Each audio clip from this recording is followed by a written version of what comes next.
apie mūsų DNR. Todėl, kad jau 90-ais metais, 93-aisiais mokslininkai pradėjo tyrinėti ne tik, ką veikia DNR, tačiau kaip jinai bendrauja tarpusavį, kaip jinai mūsų kūne bendrauja. Ir Peteras Garja, kažkas tokio, Peteras Garja, rusų molekulinės biologijos mokslininkas, jisai ištyrė, kad DNR reaguoja ne tik į cheminius procesus, tačiau į informaciją. Ką tai reiškia?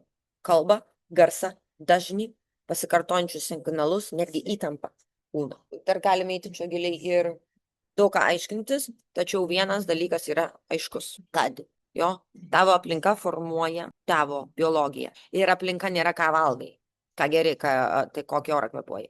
Aplinka taip pat yra tavo nuolatinė būsena, nuolat ką girdi, ką kartoji savo, tavo vidinis pokalbis, kokiose emocijose gyveni, kokiose mintyse gyveni kiekvieną dieną.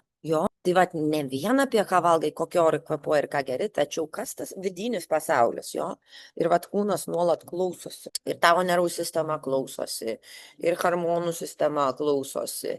Ląstelės reaguoja į stresą, į saugumą, į ritmą, į kvėpavimą, į santykius, į emocinę, ir taip toliau. Todėl vėl, pasikartojanti mintis nėra tik mintis. Pavyzdžiui, turit kažkokią skaudžią temą ir vis pagalvojat, kai pasidaro sunku ir taip toliau, ir ją kartoja tą temą. Tai tas signalas tampa modeliu. Modelis tampa įpročiu, įprotis tampa tapatybė, tapatybė pradeda formuoti tavo biologiją, tavo sprendimus, tavo laikyseną, tavo energetiką ir galiausiai gyvenimo trajektoriją. Ir tada žmonės sako, tokie mano genai, toks jau gyvenimas, taip jau įvyko, taip jau, žinai.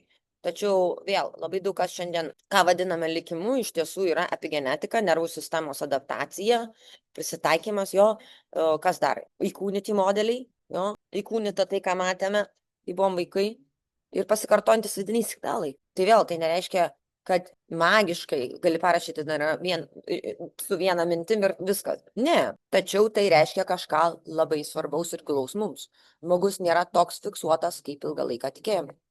Vadinasi, jeigu aš dabar nuo šiandieną pradedu kartoti kitokią mintį, tada pas mane viskas keičiasi. Taigi, kūnas mokosi, sistema pastoviai adaptuojasi, sąmonė treniruojasi ir pasąmonė, sąmoningumas arba plečiasi, arba jisai giliau fragmentuojasi, traukiasi, ką tu nuolat sakai savo, kokią istoriją nuolat kartoji aplinkiniams irgi, kokią emocinę būseną treniruoji pastoviai, kokį signalą tavo sistema gauna kasdien iš tavęs, ne iš aplinkinio pasaulio, iš tavęs, iš tavo vidaus, kaip tu reaguoji į aplinkybės, Tai vat vėl, nes tavo kartojimas, ar tai minties, ar tai emocijos, pataps vėl identifikacija.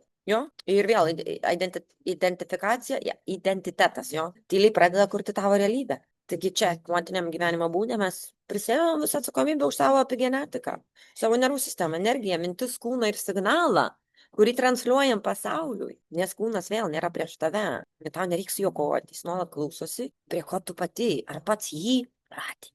Tai vat prie ko šiuo momentu pratinat savo kūnus, kokią teisybę jam sakot, kokią istoriją jūsų kūnai girdi, jūsų vidinio pasaulio.